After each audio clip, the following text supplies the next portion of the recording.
Es un privilegio poder compartirles la lección de escuela sabática en la lectura día a día, en la cual podemos estudiar de sábado a viernes lo que la lección nos dice y nos comparte. Hemos llegado a la lección número 13, Israel en Egipto, un trimestre que terminamos lleno de bendiciones. Señor, gracias porque hasta aquí nos has ayudado y tu presencia ha estado con cada uno de nosotros. Al estudiar tu palabra pedimos tu bendición y tu sabiduría para que podamos discernir y entender tu mensaje. En Jesús, amén. Sábado 18 de junio, Israel en Egipto. Para memorizar. Así habitó Israel en la tierra de Egipto, en la tierra de Gosén, y tomaron posesión de ella, y se aumentaron y se multiplicaron en gran manera. Génesis 47, 27.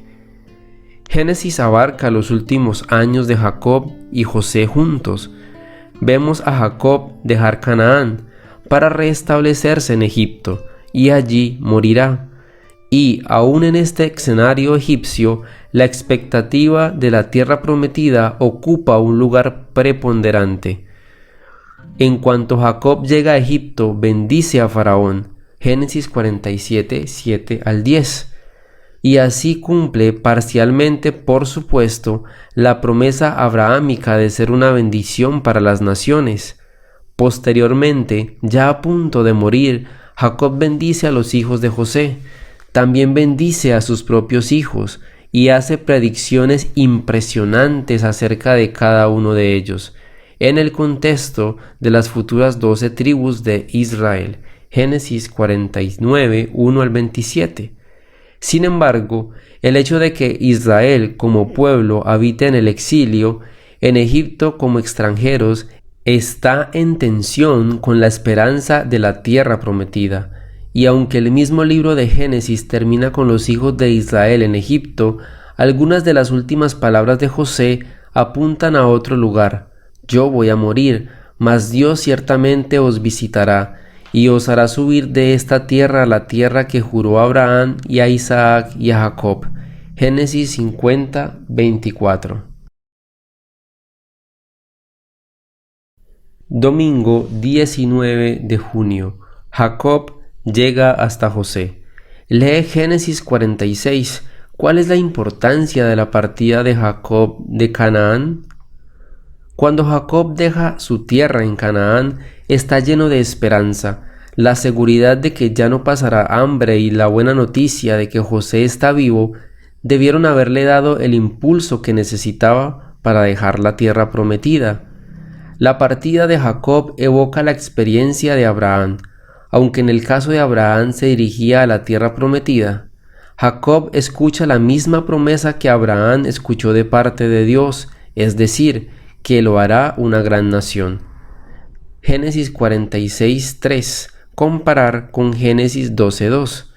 Este llamado de Dios también nos recuerda su pacto con Abraham.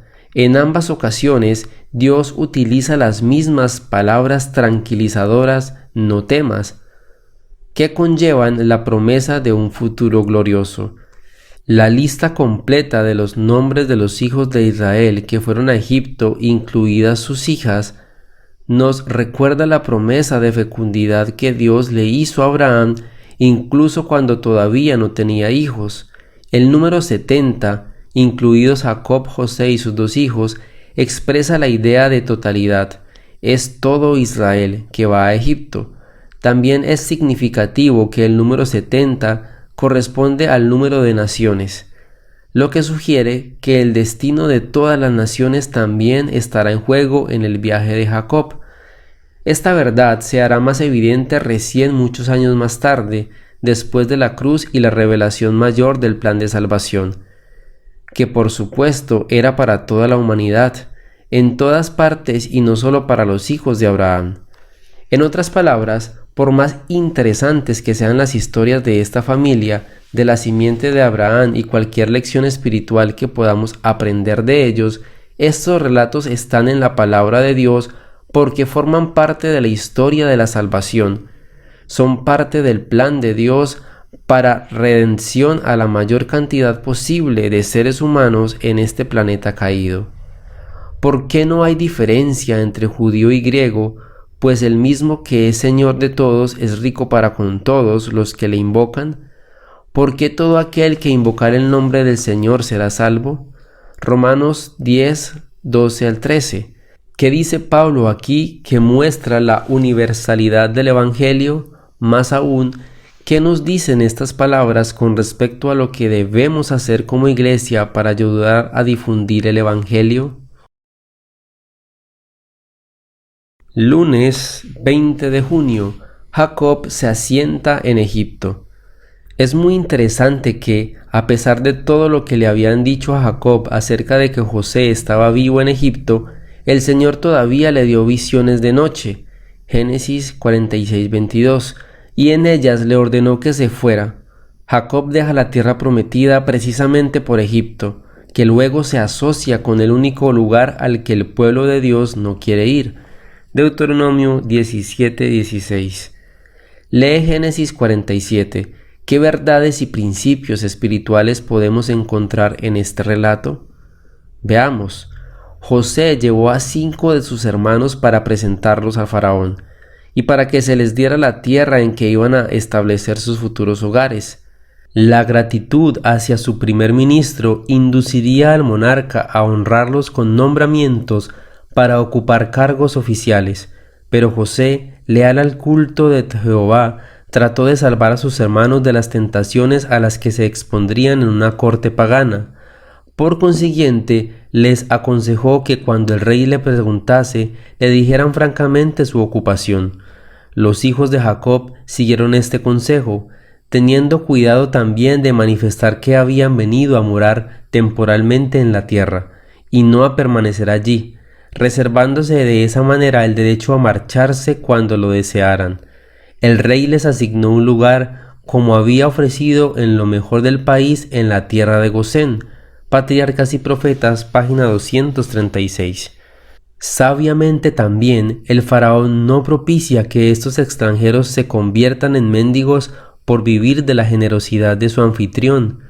Les pregunta por su oficio, Génesis 47:3, a fin de que pudieran adaptarse mejor a su nuevo entorno.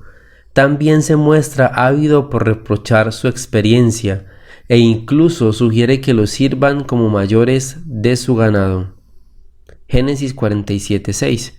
Entonces, aunque Jacob el extranjero es el subordinado, el forastero, se presenta ante el dirigente del país y, como dice el pasaje, Jacob bendijo a Faraón. Él es humildemente extranjero. ¿Es el que bendice a Faraón, el gobernante del poderoso Egipto? ¿Por qué será así? El verbo amad lifne, le presentó delante de, se utiliza normalmente en contextos sacerdotales, teniendo en cuenta que en el antiguo Egipto el faraón tenía el estatus de sumo sacerdote. Esto significaba que, espiritualmente hablando, Jacob está por encima del sumo sacerdote de Egipto, por encima incluso del mismo faraón. Más allá de nuestra condición en la vida, ¿qué debería significar para nosotros en la forma en que tratamos a los demás, que somos real sacerdocio, nación santa, pueblo adquirido por Dios? ¿Qué obligaciones nos impone nuestra fe? Martes 21 de junio. Jacob bendice a los hijos de José. Cuando Jacob se aproxima a su muerte, recuerda su regreso a Betel, Génesis 35, 1 al 15, cuando recibió de Dios la renovada promesa de la heredad perpetua que le fuera dada a Abraham, Génesis 17, 8. Por lo tanto, la esperanza de la tierra prometida es un pensamiento reconfortante que nutre su esperanza al sentir que la muerte se aproxima. Entonces Jacob se dirige a los 2 hijos de José, que nacieron en Egipto, y los bendice, pero lo hace en el contexto de la promesa futura con respeto a su propia simiente. Lee Génesis 48. ¿Por qué Jacob bendijo a los hijos de José aquí y no a sus otros nietos? Los 2 hijos de José, Manasés y Efraín, son los únicos nietos que bendijo Jacob. Por lo tanto, son elevados a la condición de nietos, a la condición de hijos de Dios. Aunque la bendición de Jacob implica una preeminencia del segundo Efraín sobre el primero Manasés, la bendición del patriarca concierne esencialmente a José. Génesis 48:15. Lo que vemos aquí es un testimonio personal sobre la fidelidad de Dios hacia ellos en el pasado y su promesa para ellos en el futuro. Jacob alude al Dios de Abraham e Isaac, Génesis 48:15, quien les ha brindado alimento y protección. Este es el mismo Dios que me liberta de todo mal. Jacob también tiene en mente al Dios de Betel, con el que luchó, y quien le cambió el nombre de Jacob a Israel. Al referirse a todas estas experiencias por las cuales Dios transforma el mal para bien, Jacob expresa su esperanza de que Dios no solo se encargará de la vida actual de sus nietos, así como la hizo por él y José, sino también de su futuro, cuando sus descendientes regresen a Canaán. Esta esperanza es evidente por su referencia a Siquem, que no solo es una parcela de tierra que había adquirido, Génesis 33:19, sino también es un lugar donde enterrarán los huesos de José, y donde se distribuirá la tierra a las tribus de Israel. Aún en medio de todo lo que ha sucedido, Jacob tiene en mente las promesas de Dios, quien dijo que por medio de esta familia serán benditas las familias de la tierra. Génesis 12:3. Lee Hechos 3:25 y 26. Según Pedro, ¿cómo se cumplió esta promesa de Génesis 12:3? ¿Cómo hemos recibido esta bendición nosotros personalmente? Hechos 3:25 y 26 nos dice: vosotros sois los hijos de los profetas y del pacto que Dios hizo con nuestros padres, diciendo a Abraham: en tu simiente serán benditas todas las familias de la tierra. A vosotros primeramente Dios, habiendo levantado a su Hijo, lo envió para que os bendijese, a fin de que cada uno se convierta de su maldad. Miércoles 22 de junio. Jacob bendice a sus hijos. Lee Génesis 41, 1 al 28. ¿Cuál es la importancia espiritual de la bendición de Jacob sobre sus hijos? Génesis 41, 1 al 28 nos dice: y llamó Jacob a sus hijos y dijo: juntaos y os declararé lo que os ha de acontecer. Juntaos y oíd, hijos de Jacob, y escuchad a vuestro padre. Rubén, tú eres mi primogénito, mi fortaleza y el principio de mi vigor.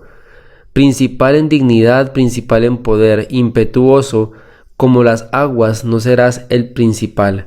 Por cuanto subisteis al lecho de tu padre, entonces te embeleciste subiendo a mi estrado. Simón y Leví son hermanos, armas de iniquidad, sus armas, en su consejo no se entre mi alma, ni mi espíritu se junte con su compañía. Porque en su furor mataron hombres y en su temeridad desjarretaron toros. Maldito su furor, que fue fiero, y su ira, que fue dura. Yo los apartaré en Jacob y los esparciré en Israel. Judá, te alabarán tus hermanos, tu mano en la cerviz de tus enemigos. Los hijos de tus padres se inclinarán a ti. Cachorro de león y Judá, de la presa subiste, hijo mío, se encorvó, se echó como león, así como el león viejo, ¿quién lo despertará? No será quitado el cetro de Judá, ni el legislador de entre sus pies, hasta que venga Shiloh, y a él se consagrarán los pueblos. Atando a la vid su pollino, y a la cepa el hijo de su asna, lavó en el vino su vestido y en la sangre de uvas su manto. Sus ojos rojos del vino y sus dientes blancos de leche. Zabulón en puertos de mar habitará, será para el puerto de naves y del límite hasta Sidón. Isaacar, asno fuerte, que se recuesta entre los apriscos, y vio que el descanso era bueno y que la tierra era deleitosa, y bajó su hombro para llevar y sirvió en tributo. Dan juzgará a su pueblo, como una de las tribus de Israel. Será Dan serpiente junto al camino, víbora junto a la senda, que muere de los talones del caballo y hace caer hacia atrás el jinete. Tu salvación esperaré, oh Jehová. Gad ejército lo acometerá, mas él acometerá al fin. El pan de Aser será substancioso y él dará deleites al rey. Neftalí, sierva suelta, que pronunciara dichos hermosos. Más allá de las profecías sobre la historia inmediata de las tribus de Israel, Jacob ve al Mesías y la máxima esperanza de salvación. Esta esperanza está inclinada en las primeras palabras de Jacob en los postreros días, una expresión técnica que se refiere a la venida del rey. Isaías 2:2. El texto recorre luego el futuro linaje de cada uno de estos hombres. Estos no son futuros predestinados, como si Dios quisiera que cada uno de ellos afrontara lo que enfrentó. Más bien, son expresiones de lo que el temperamento y el carácter de sus hijos generarían. Por ejemplo, el hecho de que Dios supiera que alguien va a matar a un hombre inocente es algo radicalmente diferente de que Dios haya querido que el asesino lo haga. Lee Génesis 49, 8 al 12. ¿Qué profeta se da aquí y por qué es tan importante? Leamos entonces Génesis 49, 8 al 12. Judá, te alabarán tus hermanos, tu mano en la cerviz de tus enemigos, los hijos de tu padre se inclinarán a ti. Cachorro de león, Judá, de la presa subiste, hijo mío, se encorvó, se echó como león, así como león viejo, ¿quién lo despertará? No será quitado el cetro de Judá, ni el legislador de entre sus pies, hasta que venga Silo, y a él se congregarán los pueblos, atando a la vid su pollino, y a la cepa el hilo de su asna, lavó en el vino su vestido, y en la sangre de uvas su manto, sus ojos rojos del vino y sus dientes blancos de la leche. Más allá del libre albedrío humano, Dios conoce el futuro, y había dispuesto que sería por medio de Judá que vendrían al Mesías.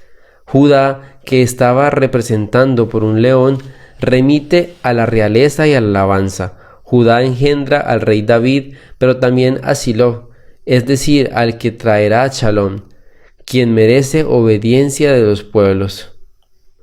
Los judíos han visto esto durante mucho tiempo como una profecía mesiánica que permite la venida del Mesías, y los cristianos también han observado que este texto apunta a Jesús. A él se congregarán los pueblos, y es, quizá, precursor de la promesa del Nuevo Testamento para que en el nombre de Jesús se doble toda rodilla. Filipenses 2:10. Como escribió Elena G. de White, el león rey de la selva es un símbolo apropiado de la tribu de la cual descendió David y del hijo de David. Silo, el verdadero león de la tribu de Judá, ante quien todos los poderes se inclinarán fácilmente y a quien todas las naciones rendirán homenaje. ¿Por qué deberíamos rendir homenaje a Jesús ahora, aún antes de que todas las naciones lo hagan? Jueves 23 de junio. La esperanza de la tierra prometida. Lee Génesis 49, 29 y Génesis 50, 21. ¿Qué grandes temas de esperanza se encuentran en la conclusión del libro de Génesis? La conclusión del Génesis se compone de 3 eventos llenos de esperanza. En primer lugar, es la esperanza de que Israel regrese a la tierra prometida.